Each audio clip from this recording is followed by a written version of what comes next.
কেঁপে উঠল ভারতের পশ্চিমাঞ্চলীয় রাজ্য মহারাষ্ট্রের অস্ত্র কারখানা ও আশেপাশের এলাকা।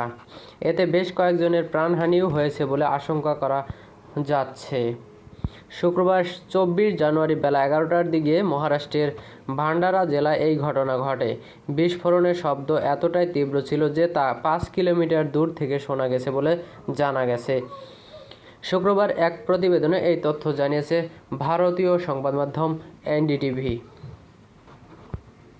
সংবাদ মাধ্যমটি বলছে, শুক্রবার সকালে নাগপুরের কাছে একটি অস্ত্র কারখানায় ভয়াবহ বিস্ফোরণে 6 জনের মৃত্যু হয়েছে বলে আশঙ্কা করা হচ্ছে। মহারাষ্ট্রের ভান্ডারা জেলার এই কারখানায় সকাল 10:30টার দিকে এই বিস্ফোরণটি ঘটে বলে জেলা কালেক্টর সঞ্জয় কোলতে জানিয়েছেন।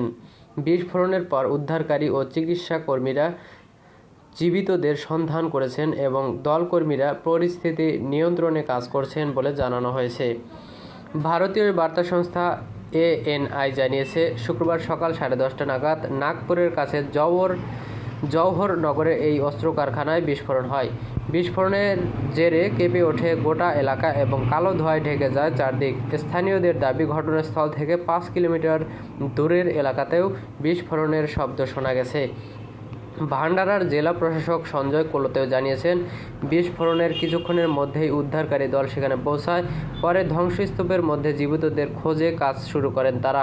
বিস্ফোরণের তীব্রতায় ধসে পড়েছে কারখানার একটি ছাদ, আর সেটির নিচে চাপা পড়ে যান অন্তত 12 জন কর্মী।